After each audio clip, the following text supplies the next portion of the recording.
Missile है जो तीसरी बार चुकी है, जिससे नुकसान सबसे बड़ा फाइनेंशियल कंडीशंस खराब होने की नौबत पे इजराइल खड़ा हुआ है। और आईडीएफ ने यहां तक रिपोर्ट में लिखा है, अपनी जो रिपोर्ट्स मिली हैं उसमें उसने कहा है कि इस हमले से हम स्टोन एज तक पहुंच चुके हैं। यानी कि स्टोन एज ये है कि जब कभी कोई इंटेलिजेंस, कोई सेंसर, कोई सिस्टम कोई काम नहीं कर रहा है। उसके रीजन ये बताया जा रहा है कि दरअसल इजराइल ने जो लेबनान बॉर्डर पर अपने सर्विलांस और इंटेलिजेंस के लिए मिलियन ऑफ डॉलर्स का जो मतलब एक्सपेंडिचर किया था, खर्चा किया था और इक्विपमेंट्स लगाए थे, वो पिछले एक महीने में हिजबुल्लाह ने धीमे धीमे करके सारे इक्विपमेंट्स को खत्म कर दिया है। और इस दरमियान में ये भी एक न्यूज आई थी कि अमेरिका ने 2 बार अपने ड्रोन भेजने की कोशिश करी, लेकिन लेबनान तक गए तो वो, लेकिन वापस नहीं आ पाए, क्योंकि उनका इंटेलिजेंस खुद इतना इस वक्त मजबूत है कि धीमे धीमे करके इसराइल के पास अब कोई भी वो उस बॉर्डर पर, खासतौर से लेबनान बॉर्डर पर कोई भी इंटेलिजेंस, कोई भी सेंसर, कोई भी इक्विपमेंट काम नहीं कर रहा है। इसलिए उनका कहना यह है कि हम स्टोन एज तक पहुंच चुके हैं। ताहिरा जैसी जगह एक है लेबनान के बॉर्डर पर, वहां ट्रुप कैरियर को भी, ये ट्रुप कैरियर उसको कहते हैं जहां पे आप देखते हैं कि जब सिपाहियों को कोई गाड़ी, कोई बख्तरबंद हिस्सा जा रहा हो वहां पे, तो उस पर भी हमला कर दिया और दर्जनों सिपाही मार दिए गए हैं। बताया ये भी जा रहा है कि 2 बार अमेरिका की कोशिश करने के बावजूद इसराइल का ये मामला नाकाम साबित हो रहा है। हमारे साथ हमारे प्रोग्राम में फजील अहमद साहब जुड़ चुके हैं। मैं उनका खैर मकदम करता हूं। जैसे कि आप लोग जानते हैं कि पॉलिटिकल एनालिसिस्ट हैं बहुत बड़े, और अभी तक जितने उनके इंकशाफात रहे हैं और जितने भी हमने प्रोग्राम्स किए हैं, 2 या 3 दिन पहले के प्रोडिक्शंस 2 या 3 दिन बाद वो साबित हो जाते हैं, सही साबित होते हैं। आप लोगों की मोहब्बतें हमेशा कायम रही हैं इसी तरह से, और आप लोगों का जो बढ़ता हुआ प्यार हमारे साथ है उसके लिए हम सब शुक्रगुजार हैं। और फजील अहमद साहब का भी शुक्रगुजार हूं कि वो अपने इंकशाफात से लोगों तक अपनी बात पहुंचा रहे हैं। हमारे चैनल को अगर अभी तक आपने सब्सक्राइब नहीं किया है तो प्लीज सब्सक्राइब कीजिए, और जो भी आपसे सवाल बनते हैं, जो भी आपके जहन में टॉपिक्स के अकॉर्डिंग, मिडिल ईस्ट के अकॉर्डिंग जो भी सवाल आते हैं, आप जरूर बताएं। उस पर हम कोशिश करेंगे कि सवाल के जवाब अपने एक्सपर्ट से पूछें, और अपनी जगह का नाम जरूर मेंशन कीजिएगा जिससे हम आपकी भी बात वहां तक रख सकें। फजील अहमद साहब हमारे साथ जुड़ चुके हैं। फजील साहब से हम अगला सवाल पेश करते हैं और देखेंगे कि अभी क्या सूरत हाल है, उनका तज्जिया, उनकी तज्जिया निगारी कहाँ तक जाहिर सी बात है हमेशा सही साबित हुई है। फजील साहब, मेरा सवाल ये था कि पाकिस्तान ने भी एक ऐलान किया है, पाकिस्तान का एक बड़ा बयान आया है नाटो फोर्स बनाने के लिए, और ख्वाजा आसिफ ने इस्लामिक नाटो कायम करने की बात कही है। उसमें उन्होंने ये भी कहा है कि ओसामा बिन लादेन को लेके आना, अलकायदा बनाना अमेरिका का पूरा ये मंशा थी, और उसको फिर निशाना बना करके हर जगह बमबारी किया है उसने, और ये तबाही मचाई है। तो उसने हमेशा मिडिल ईस्ट को अनस्टेबल किया है। इसमें आपका अपना क्या नजरिया है कि क्या पाकिस्तान की मदाखलत से इस्लामिक नाटो बन सकेगी?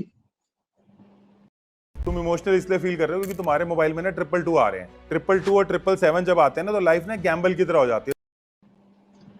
देखिए जाफरी साहब, पाकिस्तान एक ऐसा कंट्री है जी, जो पूरे मिडिल ईस्ट का एक गेटवे ऑफ मिडिल ईस्ट कह सकते हैं। भारत जी, के बाद पाकिस्तान, उसके बाद मिडिल ईस्ट शुरू हो जाता है। ईरान के बॉर्डर से भी शेयर करता है। जी, और यहाँ पे जो बलूचिस्तान, बीच में आपने देखा कि ट्रेन हाईजैक हो गई थी।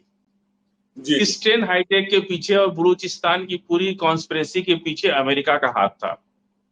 अमेरिका ये चाहता था कि ईरान के खिलाफ हम आसपास की कोई जगह जरूर ले लें, क्योंकि पाकिस्तान एक मुस्लिम कंट्री है और वो उसे अपनी आवाम का डर है। हुकूमत तो चाहे कुछ भी कर सकती है, लेकिन वो एक डेमोक्रेटिक कंट्री है, उसे जनता को जवाब देना है। तो कभी भी अमेरिका का साथ वो नहीं दे सकते ईरान के खिलाफ। इससे अवाम में बगावत हो जाएगी। इसके लिए और भारत भी नहीं दे सकता है, ना तो ईरान के खिलाफ दे सकते हैं और ना चाइना के खिलाफ दे सकते हैं। इसी तरह से अब कंट्रोल करने के लिए, मैं ईरान से पहले अभी नेपाल पर जिक्र कर रहे हैं, नेपाल पर जो इतनी बड़ी घटना हुई, इसके पीछे भी अमेरिका की साजिश है।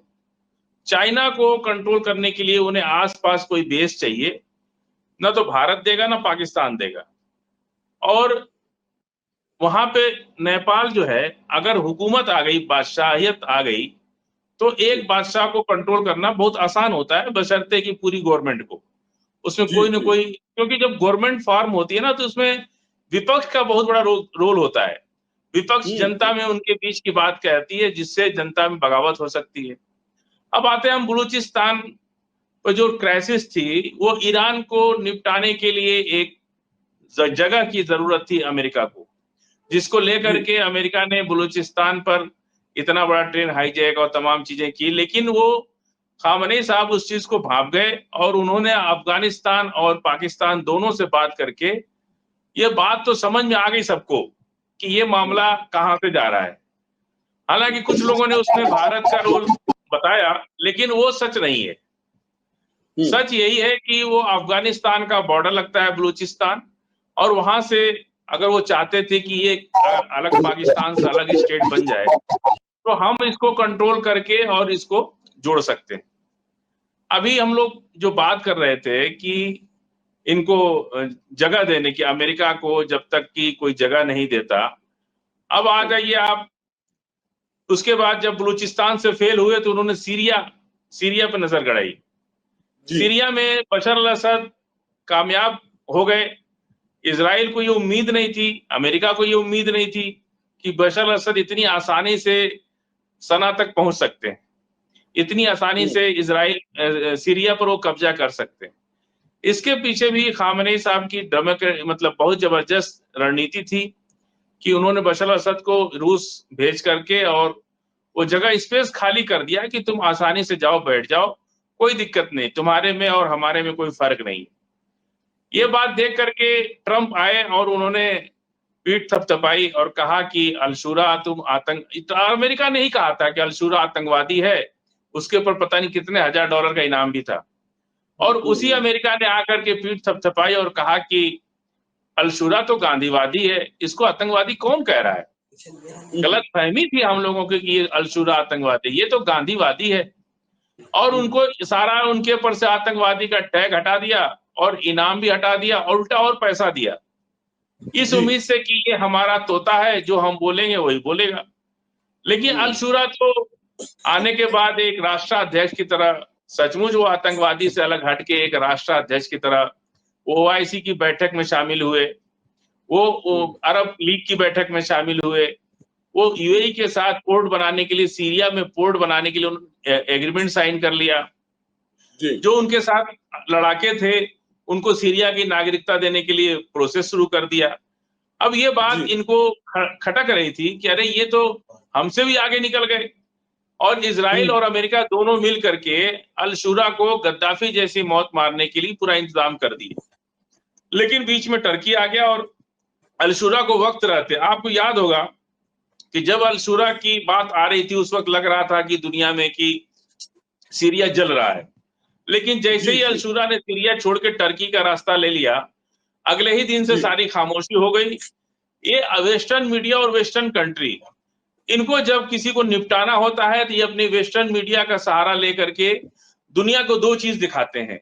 एक तो ह्यूमैनिटेरियन ग्राउंड पर बात करते हैं कि जिस आदमी से मानवता को खतरा है, ये केमिकल बम बना रहा है या कोई ऐसा कर रहा है। उन्होंने कोरोना को भी चाइना को भी जिम्मेदार ठहरा दिया था। और दूसरा ये करते हैं कि इस आदमी से उनके देश को ही बहुत खतरा है, और यही करते करते गद्दाफी साहब को निपटा दिया। अलशूरा को भी निपटाना चाहते थे, लेकिन टर्की और इजराइल का कॉन्फ्लिक्ट थोड़ा दूसरे टाइप का है। उनको ये लगता है कि टर्की गोलान हाइट जो है, सीरिया और इजराइल के बीच में, जब गोलान हाइट में टर्की का भी बहुत बड़ा इंटरेस्ट है, क्योंकि वहां अगर इजराइल आ गया तो वो आसानी से टर्की और सीरिया दोनों के लिए मुश्किल खड़ी कर सकता है। अभी एक छोटा सा टापू है साइप्रस, जो टर्की और इजराइल के बीच में है। वो एजुकेशन हब है, वहां कोई इंडस्ट्री वगैरह नहीं है, बड़ी खूबसूरत जगह है, अच्छी जगह है। उस साइप्रस को लेकर के अक्सर इन लोगों में मिसाइलें वगैरह चलती रहती हैं, सीरिया, टर्की में और इजराइल में। अभी टर्की को इजराइल अपना दुश्मन मान बैठा है। टर्की है नेटो का मेंबर, अमेरिका भी टर्की से इसलिए नाराज रहता है कि टर्की कभी जाके ब्रिक्स की मीटिंग में जाते हैं, एससीओ की मीटिंग में जाते हैं, रूस को गैस रूस से लेकर के यूरोपीय कंट्री को देते हैं, रूस से भी उनका अच्छा संबंध है, चाइना से भी अच्छा संबंध है और ईरान से भी अच्छा संबंध है। और वो तो इस्लामिक वर्ल्ड के खलीफा बिना उनको कहे दुनिया ने बना दिया था। टर्की को तैयब अर्दगान साहब को पूरे दुनिया के मुसलमानों ने अपना खलीफा बोल दिया था कि ये आने वाले 2025 के हमारे खलीफा हैं। लेकिन इधर थोड़ा सा उनकी छवि खराब हुई है, फिलिस्तीन के मसले पर उनका जो रोल थोड़ा बैक फुट पे रहे और मुखर होके नहीं बोले। इस बात से मुस्लिम वर्ल्ड को थोड़ा सा धक्का लगा और बहुत उम्मीद हो गई थी तैयब अर्दगान साहब से, इस्लामिक वर्ल्ड को बहुत उम्मीद हो गई थी। हेलो दोस्तों, हम तिरपुर के टी शर्ट कंपनी हैं। हम हमारे टी शर्ट्स खुद सिलवा के। इस बीच कतर पे जब हमला होता है तो कतर के ऊपर हमला हुआ, कतर को भी मालूम था ये बात कि हमारे ऊपर हमला होगा। ये तो बहुत बड़ा भीतरघात हो गया ना, ये तो इस्लाम के भी खिलाफ हो गया। आपके ऊपर भरोसा करके कोई आपके यहाँ हेडक्वार्टर बना करके आप उसको नेगोशिएशन टेबल पर बैठा रहे और आप उस पर हमला करा के उसकी हत्या करवा दीजिए, ये तो पीठ में छुरा मारना हो गया ना। ये तो बहुत ही जालिमाना और कायराना हरकत कतर ने किया है। कतर का फ्लाइंग 24 घंटा 4-5 जहाज उनको ऊपर से फ्लाइंग करता है, किसी भी कंट्री में फ्लाइंग होता रहता है। कुछ जहाज स्टैंड बाय में स्टार्ट करके खड़े रहते हैं, कुछ फ्लाइंग करते रहते हैं। जब वो आएंगे तो दूसरा उड़ के 24 घंटा, पर दिल्ली जैसे शहर में भी हमको लगता है 8-10 जहाज उड़ते रहे होंगे, हेलीकॉप्टर भी उड़ता रहता है। ऐसे में एक आकर के इजराइल का जहाज हमास के हेडक्वार्टर पर बम मार के चला जाए, वो हमास का हेडक्वार्टर नहीं था, वो कतर का टेरिटरी था और ये बेइज्जती करने की हो गई। अब दुनिया पूछ रही है कि तुमने फीफा वर्ल्ड कप कराया केवल पैसे का प्रदर्शन करने के लिए, तुम्हारे अंदर हिम्मत नाम की कोई चीज ही नहीं है। और आज भी अब देखिए 2 दिन तक दौरे दावत चला, वहां पे मजा आया, लोगों को बैठ करके खूब बातें किए, पुरानी सब बातें गपशप लोग किए और चले गए। पूरी दुनिया को पूरा यकीन था, आज इन्होंने जो कर दिया पूरी दुनिया को यही यकीन था कि इन लोगों से इससे ज्यादा कुछ नहीं हो सकता। अब वहां पे सारी दुनिया इंतजार कर रही, खामेनी साहब ने आज कह दिया और आज वेस्टर्न मीडिया पूरा प्रचार कर रही है कि जेनोसाइड फिर शुरू हो गया गजा पे हमला। और मैं बताऊं आपसे, अभी तक इजराइल की सेना इजराइल के बॉर्डर से नहीं निकली है बाहर, अभी वो इंतजार कर रही। अभी 1 किलोमीटर भी वो गजा में नहीं घुस पाई। अभी उसकी हिम्मत नहीं हो रही है कि हम इजराइल की सीमा से बाहर जाके गजा पर हमला शुरू करें।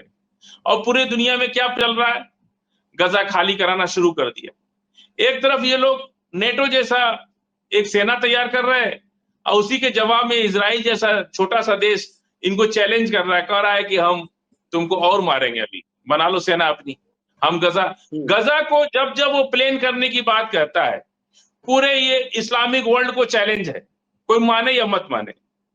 मैं भी अपने ऊपर एक चैलेंज मानता हूं कि ये हमारी छाती पे भी दर चढ़ के दरने वाली, जो हम लोग के गांव में कहावत है ना कि तुम्हारी छाती पे चढ़ के मूंग दर देंगे, समझ रहे हैं आप, ऐसा लगता है।